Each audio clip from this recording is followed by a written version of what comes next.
Hello అండి. అందరూ ఎలా ఉన్నారు? మేమైతే బాగున్నాం. మీరు కూడా బాగుండాలని కోరుకుంటున్నాను. ముందుగా ఈ సంవత్సరం డీఎస్సీ రాస్తున్న వాళ్ళందరికి ఆల్ ద బెస్ట్ అండి. అందరూ కూడా ఎగ్జామ్ బాగా రాయాలి. మంచి మార్క్స్ రావాలని కోరుకుంటున్నాను. ఈరోజు టాపిక్ ఏంటంటే మనకు సోషల్ కంటెంట్ అండి. సోషల్ కంటెంట్‌కి సంబంధించి వీడియోస్ చేయడం జరుగుతుంది. చాలా వీడియోస్ చేసాం సోషల్ కంటెంట్‌కి సంబంధించి. లెసన్ వైస్ చెప్తున్నాం. Class wise, lesson wise bits అనేవి చెప్పడం జరుగుతుంది. అలాగే తెలుగు కంటెంట్ మనం కంప్లీట్ చేసాం. తెలుగు మెథడాలజీ కూడా థర్డ్ క్లాస్ నుంచి స్టార్ట్ చేసామండి కంటెంట్ అయితే. ఇది కూడా సోషల్ కంటెంట్ కూడా మనం థర్డ్ క్లాస్ నుంచి స్టార్ట్ చేసాము. వీడియో మాత్రం స్కిప్ చేయకుండా చూడండి. చాలా ఇంపార్టెంట్ బిట్స్ మన ఛానల్‌లో డైలీ చెప్పడం జరుగుతుంది. ఒకసారి చెక్ చేయండి ఛానల్‌లో. మన ఛానల్‌లో డీఎస్సీకి సంబంధించి ఒక ప్లే లిస్ట్ ఉందండి. GDS channel DSC bits. GDS channel DSC bits అని ఒక ప్లే లిస్ట్ ఉంటుంది. అది ఓపెన్ చేస్తే డీఎస్సీకి సంబంధించి నేను చేసిన వీడియోస్ అన్నీ అందులో ఉంటాయి. ఒకసారి చెక్ చేయండి. ఈరోజు టాపిక్ ఏంటంటే మనకి ఇది ఒక లెసన్ అండి. సోషల్ కంటెంట్‌లో మనకి ప్రజలు అలాగే వలసలు అని 3 లెసన్స్ ఉన్నాయండి. చిన్న చిన్న లెసన్స్. ఇందులో మనం ఈరోజు 3 లెసన్స్ కవర్ చేయడం జరుగుతుందండి. ఫస్ట్ లెసన్ ఏంటంటే ప్రజలు, వలసలు. ఈ చిన్న లెసన్సే మనకి బిట్స్ ఏవొచ్చాయి 3 లెసన్‌కి సంబంధించి నేను చెప్పడం జరుగుతుంది. ఫస్ట్ లెసన్ ఏంటంటే ప్రజలు, వలసలండి. దానికి సంబంధించి మనకి ఒక 9 బిట్లు ఉన్నాయి. అది చూద్దాము. తర్వాత నెక్స్ట్ లెసన్‌కి వెళ్దామండి. అది కూడా చిన్న లెసనే. చూడండి ఫస్ట్ బిట్ చూడండి. భారతదేశంలో 2001 జనాభా లెక్కల ప్రకారం ఎన్ని కోట్ల మంది వలస వెళ్లారు? భారతదేశంలో 2001 జనాభా లెక్కల ప్రకారం ఎంతమంది వలస వెళ్లారు? ఎన్ని కోట్ల మంది మనకి వలస వెళ్ళడం జరిగిందని అడుగుతున్నారండి. ఫస్ట్ చూడండి 10.7 అలాగే అంటే 10,07,00,000 అలాగే 20 చూడండి 20,07,00,000 30,07,00,000 40,07,00,000 అసలు ఎంతమంది వెళ్ళారంటే మనకి ఇక్కడ ఆప్షన్ 3 అండి. 30,07,00,000 మంది మనకి వలస వెళ్ళడం జరిగింది. ఇప్పుడు 2001 జనాభా లెక్కల ప్రకారం మనకి ఇంతమంది 30,70,00,000 మంది అంటే మనకి వలస వెళ్ళడం జరిగింది. అలాగే 2001, 2011 మధ్య కాలంలో పట్టణ జనాభా ఎన్ని కోట్లు పెరిగింది? మనకి ఇక్కడ చూడండి 2001, 2011 మధ్య కాలంలో పట్టణ జనాభా ఎన్ని కోట్లు పెరిగిందని అడుగుతున్నారు.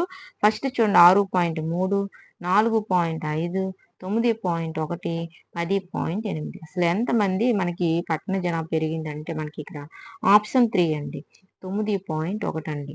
అంటే 9,01,00,000 2001, 2011 మధ్య కాలంలో పట్టణ జనాభా మనకి 9.1 కోట్ల 9.1 కోట్ల జనాభా పెరగడం జరిగింది. నెక్స్ట్ మనకు చూడండి మూడోది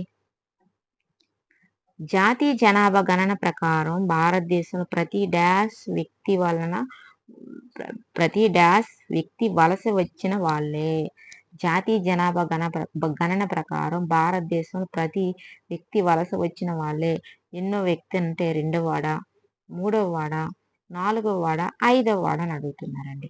ఈ 4గింట్లో మనకి ఇక్కడ ఆప్షన్ 3 అనేది కరెక్ట్ అవుతుంది. 4వ జాతీయ జనాభా గణన ప్రకారం భారతదేశంలో ప్రతి 4వ వ్యక్తి వలస వచ్చిన వాళ్ళే. నెక్స్ట్ 4వది దేశంలో పంచదారను ఉత్పత్తి చేసే ప్రముఖ రాష్ట్రాల్లో డాష్ కూడా ఒకటి. దేశంలో పంచదారను ఉత్పత్తి చేసే ప్రముఖ రాష్ట్రాల్లో కింది వాటిలో ఏది అని అడుగుతున్నారు. ఆంధ్రప్రదేశ్, కేరళ, రాజస్థాన్, మహారాష్ట్ర. ఈ 4 రాష్ట్రాల్లో మనకి పంచదారను ఉత్పత్తి చేసే రాష్ట్రం ఏదంటే మనకి ఇక్కడ ఆప్షన్ 4 అనేది కరెక్ట్ అవుతుంది. మహారాష్ట్ర. ఏంటండి? మహారాష్ట్ర. దేశంలో పంచదారను ఉత్పత్తి చేసే ప్రముఖ రాష్ట్రాల్లో ఏదంటే మహారాష్ట్ర ఉంది. నెక్స్ట్ 5వది చూడండి. మహారాష్ట్రంలో మొత్తం ఎన్ని సహకార చక్కెర కర్మాగారాలు ఉన్నాయి? మహారాష్ట్రంలో మొత్తం ఎన్ని సహకార చక్కెర కర్మాగారాలు ఉన్నాయని అడుగుతున్నారండి. 150 ఉన్నాయా? 186 ఉన్నాయా? 242 ఉన్నాయా? 342 ఎన్ని ఉన్నాయి సహకార చక్కెర కర్మాగారాలు మహారాష్ట్రంలో అని అడుగుతున్నానండి. మనకి ఇక్కడ ఆప్షన్ 2 అండి. 186 మహారాష్ట్రలో మొత్తం మనకి 186 సహకార చక్కెర కర్మాగారాలు అనేవి ఉన్నాయి. నెక్స్ట్ మనకు చూడండి 6వది సర్వే చేసిన దానికి ముందు సంవత్సరంలో సొంత ఊరి నుంచి ఎన్ని నెలలలోపు వలస వెళ్ళిన వాళ్ళు కాలానుగుణ వలస వెళ్ళేవారి కోవలోకి వస్తారు. సర్వే చేసిన దానికి ముందు సంవత్సరంలో సొంత ఊరి నుంచి ఎన్ని నెలలలోపు వలస వెళ్ళిన వాళ్ళు కాలానుగుణ వలస వెళ్ళేవారు కోవలోకి వస్తారని అడుగుతున్నారండి. 3 నెలలు, 6 నెలలు, 9 నెలలు, 12 నెలలు. ఈ నాలుగింట్లో ఏంటంటే మనకి ఇక్కడ ఆప్షన్ 6 నెలలు. సర్వే చేసిన దానికి ముందు సంవత్సరంలో సొంత ఊరి నుంచి మనకి 6 నెలల లోపు వలస వెళ్ళిన వాళ్ళు కాలానుగుణ వలస వెళ్ళే వారి కోవలోకి వస్తారు. నెక్స్ట్ మనకి చూడండి 7వది, గ్రామీణ కార్మికులపై జాతీయ కమిషన్ 1990లో ఇచ్చిన నివేదికలు కాలానుగుణ వలసలకు ఏవి కారణమని పేర్కొంది. గ్రామీణ కార్మికులకు జాతీయ కమిషన్ 1990లో ఇచ్చిన నివేదికలో కాలానుగుణ వలసకు ఏవి కారణమని పేర్కొందని అడుగుతున్నారండి. ఫస్ట్ చూడండి, అసమాన అభివృద్ధి. రెండోది, ప్రాంతాల మధ్య అసమానతలు. లేదా పై 2 లేదా పైవేవి కాదని అడుగుతున్నారండి. ఈ నాలుగింట్లో మనకి ఆప్షన్ 3 అండి, పై 2. అసమాన అభివృద్ధి, ప్రాంతాల మధ్య అసమానతలు. గ్రామీణ కార్మికులపై జాతీయ కమిషన్ 1990లో ఇచ్చిన నివేదికలో కాలానుగుణ వలసకు మనకి అసమాన అభివృద్ధి, ప్రాంతాల మధ్య అసమానతలు కారణమని పేర్కొనడం జరిగింది. నెక్స్ట్ మనకు చూడండి 8వది, భారతదేశీయులు విదేశాలకు వలస వెళ్లి పనిచేయటాన్ని పర్యవేక్షిస్తున్న భారతదేశ వలస చట్టం ఏది? భారతదేశీయులు విదేశాలకు వలస వెళ్లి పనిచేయటాన్ని పర్యవేక్షిస్తున్న భారతదేశ వలస చట్టం ఏదని అడుగుతున్నారండి. 1980, 1983, 1990, 1995. ఈ నాలుగింట్లో ఏంటి, ఏ చట్టం అని అడుగుతుంటే మనకి ఇక్కడ ఆప్షన్ 2 అనేది కరెక్ట్. 1983 భారతదేశీయుల విదేశాలకు వలస వెళ్లి పనిచేయడానికి పర్యవేక్షిస్తున్న భారతదేశ వలస చట్టం ఏదంటే 1983 అండి. అలాగే లాస్ట్ పెట్టిది ఈ లెసన్కి సంబంధించి, పశ్చిమాసియాకు వలస వెళుతున్న కార్మికులు 5 ముగ్గురు ఏ రాష్ట్రానికి చెందినవారు?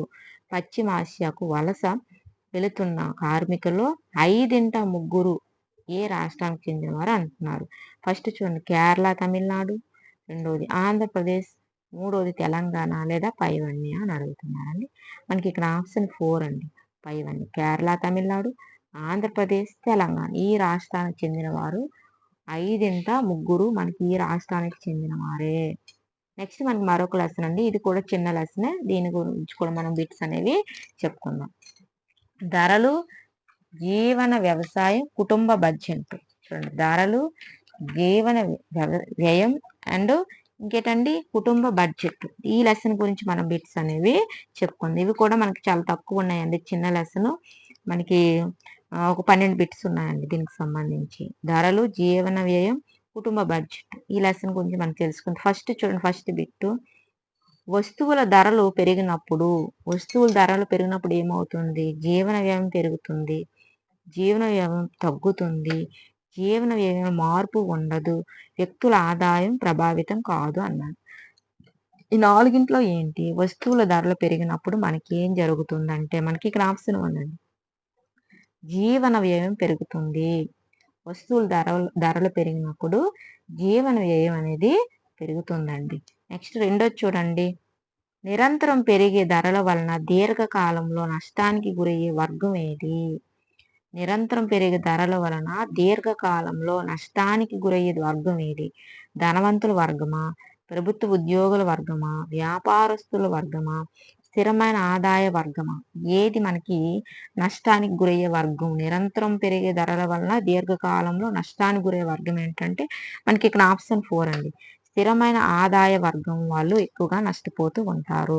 స్థిరమైన ఆదాయ వర్గం వాళ్ళు ఎక్కువగా నష్టపోతూ ఉంటారు. నిరంతరం పెరిగే ధరల వలన దీర్ఘకాలం నష్టానికి గురయ్యే వర్గం ఏంటంటే స్థిరమైన ఆదాయ వర్గం వాళ్ళు. నెక్స్ట్ మనకు చూడండి 3వది, జీవన వ్యయం పెరగటం వల్ల ఏమవుతుంది? జీవన వ్యయం పెరగటం వల్ల ఏమవుతుంది అని అడుగుతున్నారు. ఫస్ట్ చూడండి, జీవన ప్రమాణం తగ్గుతుంది, జీవన ప్రమాణం పెరుగుతుంది, జీవన ప్రమాణం స్థిరంగా ఉంటుంది, ప్రజల పొదుపు పెరుగుతుంది. అసలు జీవన వ్యయం పెరగటం వల్ల ఏం జరుగుతుందంటే మనకి ఇక్కడ ఆప్షన్ 1 అండి, జీవన ప్రమాణం తగ్గుతుంది. జీవన వ్యయం పెరగటం వల్ల జీవన ప్రమాణం తగ్గుతుంది. జీవన వ్యయం పెరగటం వల్ల జీవన ప్రమాణం అనేది తగ్గుతుంది. నెక్స్ట్, ద్రవ్యోల్బణం అనగా ఏంటి? ద్రవ్యోల్బణం అనగా ఏంటి? ప్రభుత్వ ఆదాయ పెరుగుదల, ప్రభుత్వ వ్యయంలో పెరుగుదల, నిరంతర ధరల పెరుగుదల, పొదుపు పెరుగుదల. అసలు ద్రవ్యోల్బణం అంటే ఏంటంటే మనకి ఇక్కడ ఆప్షన్ 3 అండి. నిరంతర ధరల పెరుగుదల. ద్రవ్యోల్బణం అంటే ఏంటంటే నిరంతర ధరల పెరుగుదలను మనం ద్రవ్యోల్బణం అని అంటాము. నెక్స్ట్ మనకు చూడండి 5వది. మనం వాస్తవంగా కొనగలిగిన వస్తు సేవల సంఖ్యను ఏమంటాము? మనం వాస్తవంగా కొనగలిగిన వస్తు సేవల సంఖ్యను ఏమంటారు? జీవన ప్రమాణ తగ్గుదల అంటామా? జీవన వ్యయంలో పెరుగుదల అంటామా? ద్రవ్యోల్బణం అంటామా? ద్రవ్యం యొక్క కొనుగోలు శక్తి అని అంటాం. ఏమంటాము? మన వాస్తవంగా కొనగలిగిన వస్తు సేవల సంఖ్యను ఏమంటామంటే మనకి ఇక్కడ ఆప్షన్ 4 అండి. ద్రవ్యం యొక్క కొనుగోలు శక్తి అని అంటాము. మన వాస్తవంగా కొనగలిగిన వస్తు సేవల సంఖ్యను ఏమంటామంటే ద్రవ్యం యొక్క కొనుగోలు శక్తిగా చెప్పడం జరుగుతుంది. నెక్స్ట్ 6 చూడండి. ఈ వర్గం వారు పెరుగుతున్న ధరల నుండి మినహాయింపు పొందుతారు. ఈ వర్గం వారు పెరుగుతున్న ధరల నుండి మినహాయింపు పొందుతారు అని అడుగుతున్నారు. ఫస్ట్ చూడండి, పెన్షనర్ల, చేతి పనివార, రోజు వేతనదారుల, ప్రభుత్వ ఉద్యోగుల. ఎవరు మనకి పెరుగుతున్న ధరల నుండి మినహాయింపు పొందుతారంటే మనకి ఇక్కడ ఆప్షన్ 4 అండి. ప్రభుత్వ ఉద్యోగులు. ఎవరండి? ప్రభుత్వ ఉద్యోగులు. ప్రభుత్వ ఉద్యోగుల వర్గం వారు పెరుగుతున్న ధరల నుండి మినహాయింపు పొందుతారు. నెక్స్ట్ మనకు చూడండి 7వది. ధరలలో వచ్చిన మార్పులను కొలుచుటకు ఉపయోగపడే గణాంకం సాధనం ఏది? ధరలలో వచ్చిన మార్పులను కొలుచుటకు ఉపయోగపడే గణాంక సాధనం ఏది? ఏ సూచిక, ఆదాయ సూచిక, ధరల సూచిక, జీవన ప్రమాణ సూచిక. ఏంటి ధరల్లో వచ్చిన మార్పులను కొలుచుటకు ఉపయోగపడే గణాంక సాధనం ఏదంటే మనకు ఆప్షన్ 3 ధరల సూచిక అండి. ధరల్లో వచ్చిన మార్పులు కొలుచుటకు ఉపయోగపడే గణాంక సాధనం ఏంటంటే ధరల సూచిక. నెక్స్ట్ మనకి 8వది చూడండి. ద్రవ్యోల్బణం ఎన్ని రోజులకు ఒకసారి లెక్కిస్తారు? ద్రవ్యోల్బణం ఎన్ని రోజులకు ఒకసారి లెక్కిస్తారు? నెల నెలకు లెక్కిస్తారా? వారం వారంకు లెక్కిస్తారా? రోజు రోజుకు లెక్కిస్తారా? గంట గంటకు లెక్కిస్తారా? అసలు ద్రవ్యోల్బణం అనేది ఎన్ని రోజులకు ఒకసారి లెక్కిస్తారంటే మనకు ఆప్షన్ 1 వారం వారం లెక్కిస్తారు. ద్రవ్యోల్బణాన్ని మనం వారం వారం కూడా లెక్కించడం జరుగుతుంది. నెక్స్ట్ మనకి 9వది చూడండి. 2009 నుంచి ప్రభుత్వం ధరలను మదించుటకు ప్రవేశపెట్టిన కొత్త సూచిక ఏది? 2009 నుంచి ప్రభుత్వం ధరలను మదించుటకు ప్రవేశపెట్టిన కొత్త సూచిక ఏది? 2009 నుంచి ప్రభుత్వం ధరలను మదించుటకు ప్రవేశపెట్టిన కొత్త సూచిక ఏది అని అడుగుతున్నారు. ఫస్ట్ చూడండి, వినియోగదారుల ధరల సూచిక, టోకు ధరల సూచిక, ఆహార ధరల సూచిక, జీవన వ్యయ సూచిక. అసలు ఈ 4గింట్లో ఏంటంటే మనకు ఆప్షన్ 3 అండి ఆహార ధరల సూచిక. 2009 నుంచి ప్రభుత్వం ధరలను మదించుటకు ప్రవేశపెట్టిన కొత్త సూచిక ఏదంటే ఆహార ధరల సూచిక. ఆహార ధరల సూచిక. నెక్స్ట్ 10వది చూడండి. ధరలను నియంత్రించేది ఎవరు? ధరలను ఎవరు నియంత్రించేది ఎవరు అంటే ఫస్ట్ చూడండి, వినియోగదారుడా, ప్రైవేట్ సంస్థల, వ్యాపారస్తుల, ప్రభుత్వం. ఎవరు నియంత్రిస్తారు ధరలను అని అడుగుతున్నారు. మనకి ఇక్కడ ఆప్షన్ 4 అండి ప్రభుత్వం. ధరలను నియంత్రించేది ఎవరు అంటే ప్రభుత్వం అండి. ధరలను నియంత్రించేది ఎవరు? ప్రభుత్వం. నెక్స్ట్ మనకు చూడండి 11వది. భారతదేశంలో అన్ని బ్యాంకులకు అపెక్స్ బ్యాంకు ఏది? భారతదేశంలో అన్ని బ్యాంకులకు అపెక్స్ బ్యాంకు ఏది? ఆంధ్ర బ్యాంకా, భారతీయ రిజర్వ్ బ్యాంకా, కెనరా బ్యాంకా, స్టేట్ బ్యాంక్ ఆఫ్ ఇండియా. ఏంటి 4గింట్లో భారతదేశ అన్ని బ్యాంకులు అపెక్స్ బ్యాంకు ఏది అని అడుగుతున్నారండి. మనకి ఇక్కడ ఆప్షన్ 2 అండి భారతీయ రిజర్వ్ బ్యాంక్ అండి. అన్ని బ్యాంకులకు అపెక్స్ బ్యాంక్ ఏదంటే భారతీయ రిజర్వ్ బ్యాంకు. నెక్స్ట్ మనకు 12వది చూడండి. ద్రవ్యోల్బణను నియంత్రించడానికి రిజర్వ్ బ్యాంకు తీసుకునే చర్యలు ఏవి? ద్రవ్యోల్బణను నియంత్రించడానికి రిజర్వ్ బ్యాంక్ తీసుకునే చర్యలు ఏంటి? ధన ప్రవాహాన్ని తగ్గిస్తుందా? వడ్డీ రేట్లు నియంత్రిస్తుందా? అప్పులు ఇవ్వడాన్ని నియంత్రిస్తుందా? లేదా పైవన్నీ అని అడుగుతున్నారండి. మన ద్రవ్యోల్బణం నియంత్రించడం రిజర్వ్ బ్యాంక్ తీసుకునే చర్యలు ఏంటంటే మనకు ఆప్షన్ 4 అండి పైవన్నీ. అంటే ధన ప్రవాహాన్ని తగ్గిస్తుంది, అలాగే వడ్డీ రేట్లు నియంత్రిస్తుంది, అప్పులు ఇవ్వడాన్ని నియంత్రిస్తుంది. ఇవన్నీ కూడా మనకి రిజర్వ్ బ్యాంక్ తీసుకునే చర్యలు ద్రవ్యోల్బణం నుండి. నెక్స్ట్ మనకి ఈ లెసన్కి సంబంధించి బిట్స్ అండి అయిపోయి. నెక్స్ట్ మనకి వనరులు అండి. ఇది కూడా మనకి చిన్న లెసన్ అండి. ఈరోజు మనకి ఇది 3వ లెసన్. ఈ ఒక్కరోజు మనం 3 లెసన్ చెప్పుకున్నామండి. అంటే చిన్న చిన్న లెసన్స్. అందువల్ల మనం 3 చెప్పుకున్నాం. వనరులు ఈ లెసన్ గురించి మనకొక 8 బిట్స్ ఉన్నాయి. అవి కూడా చెప్పుకుందాం. ఇక్కడ చూడండి. క్రీస్తు శకం 1913 సంవత్సరంలో వనరుల పరిరక్షణ సిద్ధాంతాన్ని ప్రతిపాదించింది ఎవరు? మనకి ఇక్కడ చూడండి. క్రీస్తు శకం 1913 సంవత్సరంలో వనరుల పరిరక్షణ సిద్ధాంతాన్ని ప్రతిపాదించింది ఎవరు అని అడుగుతున్నారు. ఫస్ట్ చూడండి. గీఫర్ ఫిస్కార్, జిమ్మర్మాన్, డార్విన్, రట్జెల్ ఎవరు? గిఫర్ పిస్కర్, అలాగే మనకి జిమ్మర్మాన్, డార్విన్, రట్జెల్ ఎవరు అని అడుగుతున్నారు. మనకి ఇక్కడ ఆప్షన్ 1 అండి. గిఫర్ ఫిస్కార్ అండి. క్రీస్తు శకం 1913 సంవత్సరంలో వనరుల పరిరక్షణ సిద్ధాంతాన్ని ప్రతిపాదించింది ఎవరంటే గిఫర్ ఫిస్కార్ అండి. నెక్స్ట్ మనకి రెండోది చూడండి. వనరులు మానవుని అవసరాలను తీర్చే సాధనాలు అని నిర్వచించింది ఎవరు? ఈ నిర్వచనం ఎవరు అన్నారు? వనరులు మానవుని అవసరాలను తీర్చే సాధనాలు అని ఎవరు నిర్వహించారని అడుగుతున్నారు.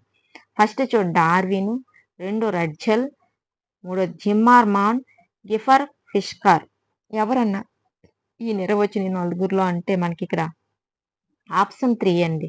జిమ్మర్మాన్ అండి. వనరులు మానవుని అవసరాలను తీర్చే సాధనాలని ఎవరన్నారంటే జిమ్మర్మాన్ అండి. ఎవరన్నారు? జిమ్మర్మాన్. క్రింది వాటిలో తరిగిపోయే వనరులకు ఉదాహరణ ఏది? క్రింది వాటిలో తరిగిపోయే వనరులకు ఉదాహరణ ఏది? ఫస్ట్ చూడండి. వస్తువులు, ఆభరణాలు, యంత్రాలు, అలాగే బొగ్గు, ఇనుము, పెట్రోలియం, పంటలు, వృక్షాలు, నేల సారవంతం, సూర్యరశ్మి, నీరు, గాలి. తరిగిపోయే వనరులకు ఉదాహరణ ఏంటి క్రింది వాటిలో అంటే మనకి ఇక్కడ ఆప్షన్ 2 అండి. బొగ్గు, ఇనుము, పెట్రోలియం. బొగ్గు, ఇనుము, పెట్రోలియం అనేవి తరిగిపోయే వనరులకు ఉదాహరణ. తరిగిపోయే వనరులకు ఉదాహరణ అండి. నెక్స్ట్ మనకు చూడండి 4వది. పంటలు, కలప, వృక్షాలు, జంతువులు, నేల సారవంతం అనేవి ఏ రకానికి చెందిన వనరులు? పంటలు, కలప, వృక్షాలు, జంతువులు, నేల సారవంతం అనేవి ఏ రకానికి చెందిన వనరులు? ఫస్ట్ చూడండి. స్థిరస్థాపక వనరులు, పునఃస్థాపక వనరులు, మానవ నిర్మిత వనరులు, తరిగిపోయే వనరులు. అసలు దేని కిందకు వస్తాయి? పంటలు, కలప, వృక్షాలు, జంతువులు, నేల సారవంతం అనేవి మనకి ఏ రకానికి చెందిన వనరులు అంటే మనకి ఇక్కడ ఆప్షన్ 2 అనేది కరెక్ట్ ఉంది. పునఃస్థాపక వనరులు. ఏ వనరులు అండి ఇవి? పునఃస్థాపక వనరులు. పంటలు, కలప, వృక్షాలు, జంతువులు, నేల సారవంతం అనేవి మనకి పునఃస్థాప వనరులకు చెందినవండి. 5 చూడండి. వనరులు భావన మన సమాజాల నుండి ఉద్భవించినది అని అభిప్రాయపడిన శాస్త్రజ్ఞుడు ఎవరు? వనరుల భావన మన సమాజాల నుండి ఉద్భవించినది అని అభిప్రాయపడిన శాస్త్రజ్ఞుడు ఎవరు? కార్ల్ షావర్, జిమ్మర్మాన్, గిఫర్ ఫిస్కార్, రట్జెల్ ఎవరన్నారు అని అడుగుతున్నారండి. మనకి ఇక్కడ ఆప్షన్ 1 అండి. కార్ల్ షావర్. వనరుల భావన మన సమాజాలను ఉద్భవించినది అని అభిప్రాయపడిన శాస్త్రజ్ఞుడు ఎవరు అంటే కార్ల్ షావర్ అండి. నెక్స్ట్ మనకు 6 చూడండి. సెక్మ క్రియాత్మక యోగ్యమైన వ్యక్తిగత సామాజిక ఆవశ్యకలను ఒక నిశ్చిత సమయంలో నిశ్చిత స్థానంలో తీర్చే సాధనాలని నిర్వహించింది ఎవరు? మనకి ఇక్కడ చూడండి. సెక్మ క్రియాత్మక యోగ్యమైన వ్యక్తిగత సామాజిక ఆవశ్యకాలను ఒక నిశ్చిత సమయంలో నిశ్చిత స్థానంలో తీర్చే సాధనాలని ఎవరు నిర్వహించారు అని అడుగుతున్నారండి. వేటిని నిర్వహించవచ్చు? వృత్తులన, వనరులన, మృతుకులన, ఖనిజ సంపద దేన్ని నిర్వహించవచ్చు ఈ విధంగా అని అడుగుతుంటే మనకి ఇక్కడ ఆప్షన్ 2 అండి. వనరులను. దేనండి? వనరులు. సెక్మ క్రియాత్మక యోగ్యమైన వ్యక్తిగత సామాజిక ఆవశ్యకాలను ఒక నిశ్చిత సమయంలో నిశ్చిత స్థానంలో తీర్చే సాధనాలను మనం వేటిని నిర్వహించవచ్చు అంటే వనరులండి. నెక్స్ట్ మనకు చూడండి 7వది. క్రింది వాటిలో అస్మరణీయ వనరులకు ఉదాహరణ ఏంటి? అస్మరణీయ వనరులకు ఉదాహరణ ఏది క్రింది వాటిలో అని అడుగుతున్నారు. బొగ్గు, ఇనుమ, ఆభరణాలు, యంత్రాలు, పంటలు, జంతువులు, విజ్ఞానం, క్రమశిక్షణ, ఆరోగ్యం. ఏ వస్తాయి 4గింట్లో? అస్మరణీయ వనరులకు ఉదాహరణ ఏంటంటే మనకి ఇక్కడ ఆప్షన్ 4 అండి. విజ్ఞానం, క్రమశిక్షణ, ఆరోగ్యం. క్రింది వాటిలో అస్మరణీయ వనరులకు ఉదాహరణ ఏంటంటే విజ్ఞానం, క్రమశిక్షణ, ఆరోగ్యం అండి. ఇవి మనకి అస్మరణీయ వనరులకు ఉదాహరణ కింద వస్తాయి. నెక్స్ట్ 8వ చూడండి. వస్తువులు, ఆభరణాలు, యంత్రాలు, మూలధనం అనేవి ఏ రకానికి చెందిన వనరులు? వస్తువులు, ఆభరణాలు, యంత్రాలు, మూలధనం అనేవి ఏ రకానికి చెందిన వనరులు? ఫస్ట్ చూడండి మనకి తరిగిపోయే వనరుల కింద వస్తాయా? ఆహ్, అపస్ హ్మ్. అస్మరణీయ అస్పర్శనీయ వనరుల కింద వస్తాయా? మానవ నిర్మిత వనరుల కింద వస్తాయా?